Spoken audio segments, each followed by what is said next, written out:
The hollow scrape of a spoon against a ceramic bowl was the only sound in the dim kitchen as Kalira Boone watched her son, Tavian, hunt for one last grain of rice. Her stomach twisted with a hunger that had nothing to do with food and everything to do with the $250 she didn't have. With trembling fingers she typed a desperate plea intended for her sister. "The kids and I are starving, please loan me $250. I'll pay you back Friday, I swear." She tapped send, before she could lose her nerve, only to realize with a jolt of horror that she had dialed a single wrong digit. Miles away, in a penthouse of glass and cold steel, Alistair Whitmore, the ice king of the tech world, watched his encrypted phone vibrate with a message that should have been impossible to receive. As Kalira stared at the delivered receipt in silent prayer, she had no idea her mistake had just reached a man whose own mother was evicted 30 years ago for that exact amount. You won't believe the moment Alistair tracks the signal to her crumbling doorstep, or the corporate war that ignites when his board of directors finds out. Make sure to watch until the very end to see how a wrong number changes everything, and don't forget to like and subscribe for more incredible stories. The silence in the cramped kitchen felt heavy, broken only by the sound of the old refrigerator humming a low, mechanical sob. Kalira stared at the glowing screen of her phone, her thumb hovering over the blue bubble that had just changed the trajectory of her life. At first there was only the cold, sharp realization that the area code was 212, Manhattan, not the local 718 she had dialed 1,000 times to reach her sister. A single digit, a tiny slip of a tired finger, had sent her most humiliating secret into the hands of a total stranger. "Mom? Is Auntie coming?" Tavian asked, his voice small and thin, reflecting the empty bowl in front of him. Kalira didn't answer. She couldn't. Her breath hitched in her chest as she watched the delivered status mock her. She felt exposed, as if the walls of her apartment had suddenly turned to glass. To her sister the text was a plea. To a stranger, it was a pathetic disturbance. Panic, hot and prickling, began to climb her throat. She imagined the person on the other end, perhaps a bored teenager or worse, someone who would laugh at a mother who couldn't provide a $250 safety net for her own child. She frantically tapped the screen, trying to find a way to unsend the message, to pull those desperate words back out of the ether. But the technology was indifferent to her regret. Her mind raced through the what-ifs. What if they reported her? What if this person tracked her number and harassed her? In her world, an unexpected interaction with someone in power, or someone with the resources to be heard, usually ended in a loss. "It's okay, baby," she whispered, finally finding her voice, though it cracked like dry parchment. She tucked a loose strand of hair back into her messy bun, her hand trembling so violently she had to hide it under the table. I made a mistake. Just a little one." She looked down at Tavian, whose quiet, withdrawn body language told her he knew exactly how much was at stake. The $250 wasn't just a loan. It was electricity, it was a week of groceries, it was the thin line between a roof and the sidewalk. By sending that text to the wrong person, she hadn't just lost the money, she felt like she had lost her dignity. She waited for a reply, a wrong number or a cruel joke, but the phone remained dark and silent. The lack of a response was almost worse than an insult. It felt like being ignored by the universe itself. She slumped forward, her forehead resting against the cool, scratched surface of the laminate table. She was a woman who had learned to survive on the margins, to be invisible to the world of suits and skyscrapers, yet she had just shouted her greatest failure into the heart of that very world. As the minutes ticked by, the panic began to settle into a dull, aching dread. She didn't know that on the other side of the city, Alistair Whitmore was staring at that same message, the $250 figure triggering memories of his own past that he had spent decades trying to bury. She only knew that she was hungry, her son was waiting, and she had just thrown her last lead into the dark. The 50th floor office of Whitmore Enterprises was a cathedral of glass, marble and silence so thick it felt pressurized. Alistair Whitmore sat behind a desk carved from a single slab of obsidian, his silhouette framed by the sprawling, glittering grid of Manhattan. He was a man defined by precision. His suits were bespoke, his movements were calculated, and his heart was rumored to be as cold as the server rooms that powered his global empire. To the world, he was the Ice King, a titan who had forgotten how to listen to those deemed powerless. The sudden, sharp vibration of his personal phone, a device known to only a handful of people, was a jagged tear in the quiet. Alistair frowned, his brow furrowing as he reached for the sleek device. He expected a high-level briefing or a tip on a hostile takeover, but instead the screen displayed a string of text that felt like a punch to the gut. "The kids and I are starving, please loan me $250. I'll pay you back Friday, I swear." Alistair froze. The Ice King's composure didn't just crack, it shattered. It wasn't the desperation of the message that stopped his breath, but the specific haunting number. $250. To most men in his tax bracket, that was the cost of a mediocre lunch. To Alistair, it was a ghost. Suddenly, the smell of expensive leather and air-filtered oxygen vanished, replaced by the memory of a damp, freezing basement apartment in the dead of winter. He was 10 years old again, watching his mother scrounge through a threadbare purse, her eyes red-rimmed and hollow. They had needed exactly $250 to keep the lights on and buy a week's worth of groceries. He remembered the sound of her crying into her hands when the landlord refused to wait another day. He remembered the physical ache in his own stomach, a gnawing, rhythmic reminder of what it felt like to be invisible to a world of plenty. He looked down at his hands, encased in a suit that cost more than most families made in a year, and felt a sudden visceral wave of nausea. He had spent 30 years building a fortress of wealth to ensure he would never feel that hunger again, yet here it was reaching out to him through a digital mistake. The sender had clearly dialed the wrong area code, likely intending to reach a relative in a neighborhood Alistair hadn't stepped foot in for decades. His finger hovered over the block button, the logical, corporate response. His board of directors would expect him to ignore the glitch, to remain focused on the billions at stake. But the memory of his mother's face wouldn't let him. He saw her in the frantic cadence of the text, in the prideful promise to pay it back Friday. This wasn't just a wrong number, it was a mirror. Without calling his security detail or his assistant, Alistair stood up. His reflection in the window showed a man of immense power, but for the first time in years he felt the weight of the boy he used to be. He didn't just want to help, he needed to see the face of the person who still lived in the world he thought he had escaped. "Trace the location of this incoming signal," he commanded his private AI interface, his voice low and raspy. "And have the car brought around. Now." The Ice King was leaving his throne, and the city below had no idea that a $250 mistake was about to change the rules of the game forever. Kalira sat in the dim light of the kitchen, her head resting on her hands as she tried to calculate how to stretch a single bag of dried beans over the next 3 days. The silence of the apartment was heavy, a suffocating blanket of not enough, that seemed to pull at the very foundations of her spirit. Tavian had fallen asleep at the table, his small face peaceful in a way that made her chest ache with a mixture of love and absolute failure. The glowing screen of her phone remained dark, a silent witness to the $250 plea she had cast into the void. Then the sound came, a sharp, firm knock that didn't belong in this hallway. It wasn't the frantic, uneven pounding of a neighbor or the heavy-handed thud of the landlord. This was deliberate, authoritative. Kalira's heart hammered against her ribs, a frantic bird in a cage. She stood up, her worn gray hoodie feeling thinner than ever, and moved toward the door. She checked the deadbolt instinctively, her mind racing through a list of fears, before peering through the scratched glass of the peephole. She gasped, stumbling back a step. Standing in the flickering light of the hallway, amidst the peeling wallpaper and the smell of stale floor cleaner, was a man who looked like he had stepped out of a different dimension. Kalira slowly unlatched the door, the hinges groaning in protest. As it swung open, she was met with the sharp scent of expensive sandalwood and the sight of a perfectly tailored navy suit. The man was in his late 40s, his hair a polished silver that caught the dim hallway light, and his eyes, cool and analytical, softened the moment they landed on her tired, worried face. He stood with a relaxed confidence that created a jarring, cinematic contrast against the crumbling doorframe. "Kalira Boone?"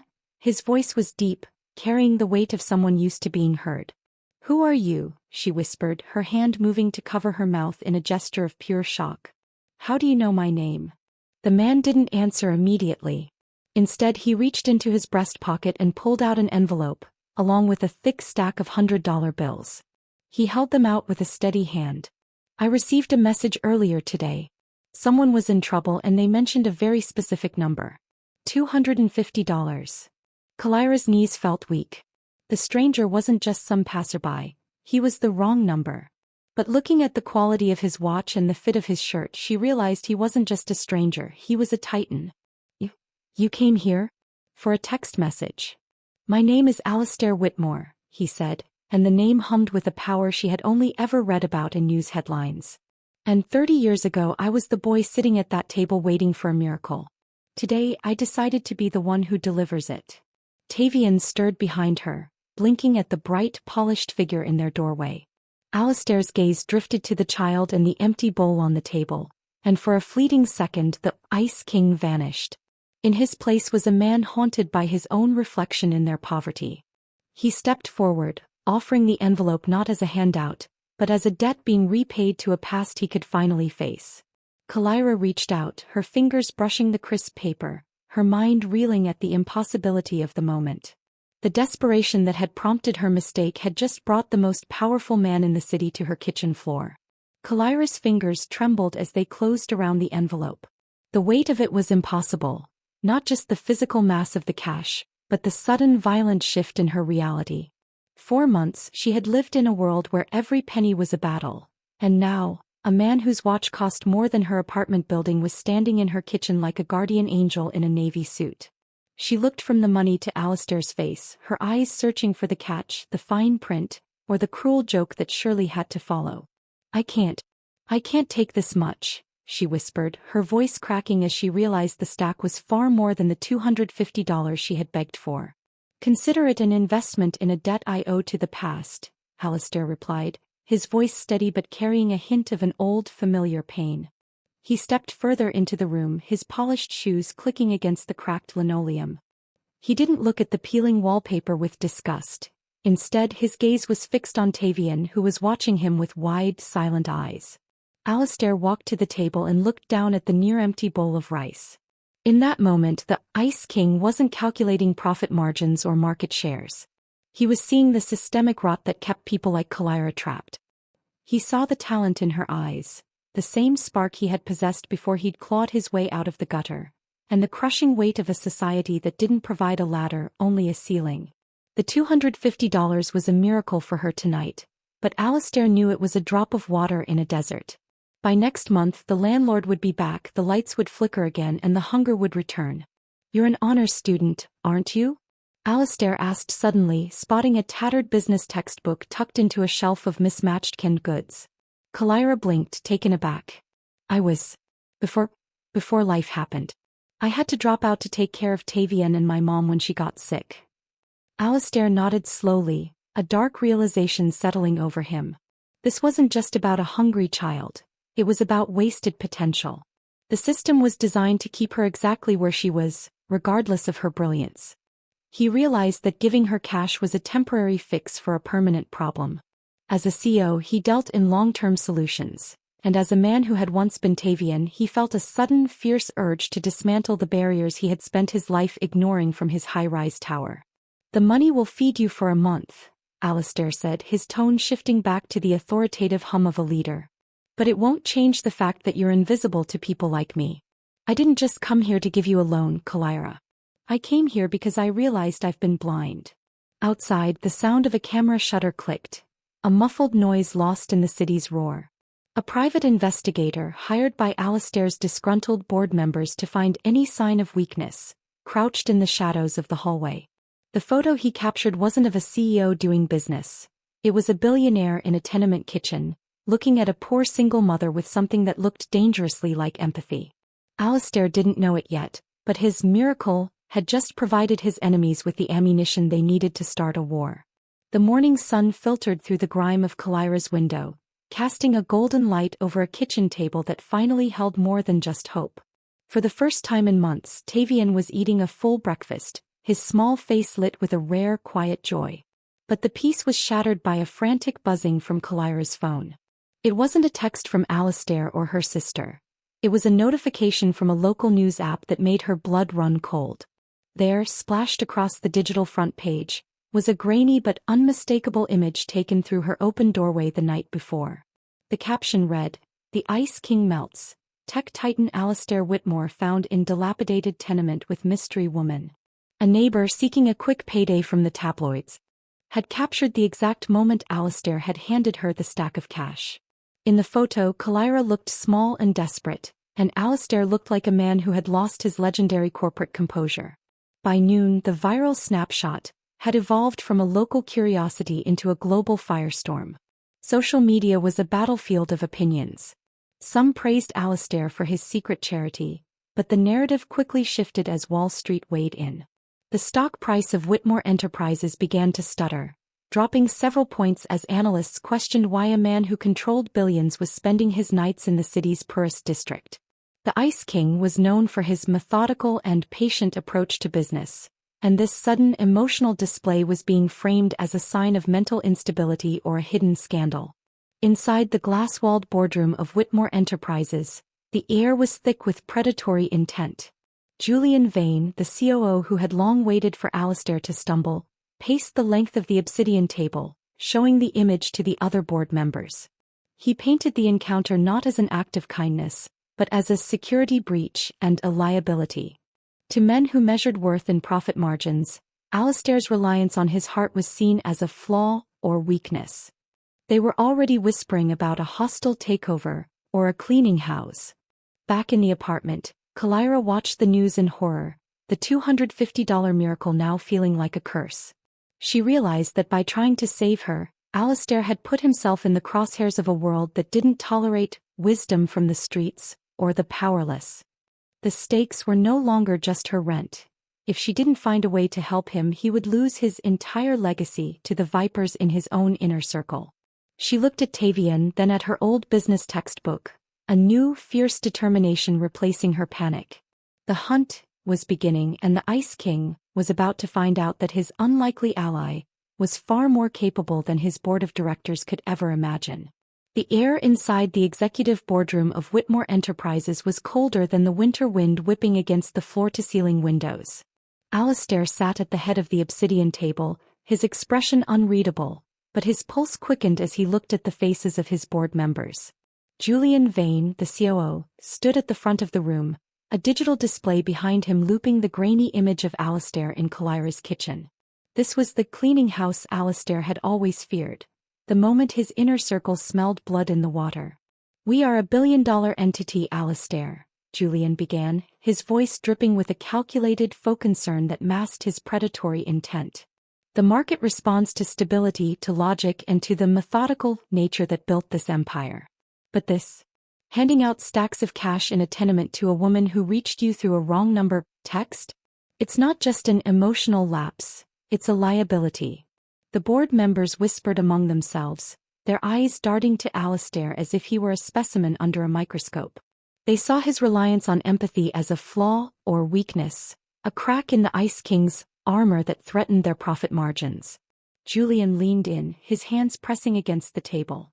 "The street is calling this a sign of mental instability.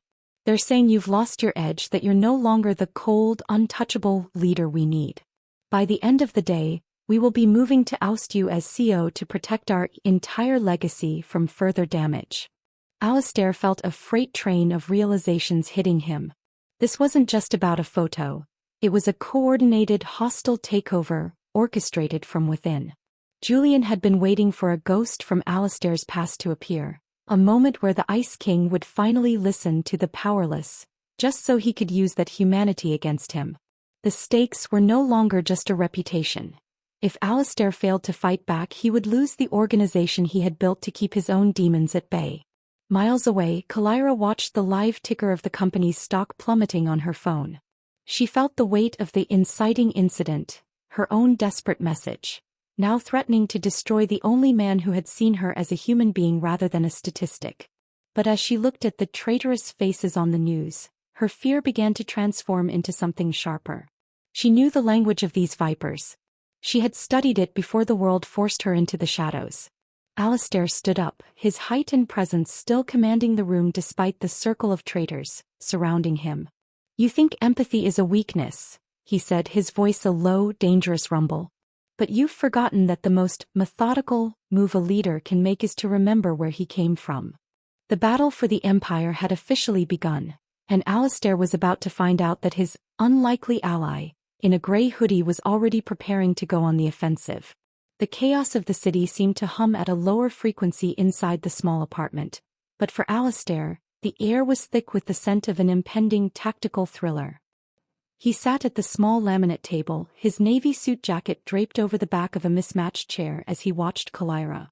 She wasn't just hovering over her phone in a panic anymore. She was working.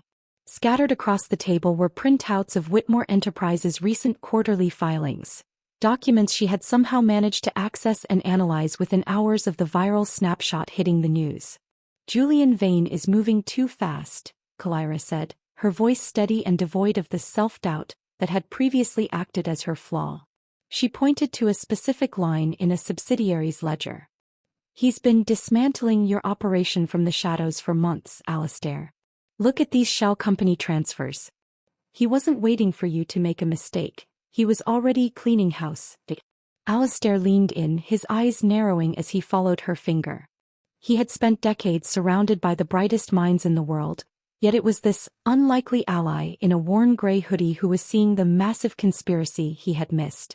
Her street smarts, and wisdom from the streets, were cutting through the corporate jargon that his own auditors had cleared. He realized then that her poverty had forced her to develop a methodical and patient eye for detail, a survival instinct that was now his greatest asset. "I was 2 credits shy of my MBA when the world cracked my emotional armor," she admitted, a wry, cinematic smile touching her lips as she referenced her past. "I learned how to spot a lie before I learned how to balance a checkbook. Julian isn't just trying to oust you, he's trying to hide a betrayal that goes back years." Alistair felt a freight train of realizations. He had come to this apartment to offer redemption through a $250 loan, but he was the one being saved. The Ice King was witnessing a transformation. Kalira wasn't just a witness to be eliminated or a victim of circumstance. She was a power he had deemed powerless.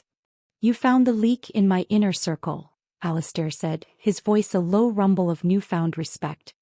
He looked at her, truly seeing her for the first time, not as a beggar, but as a partner. The stakes had shifted. They were no longer just fighting for his legacy, but for a new kind of empire where voices like hers were finally listened to.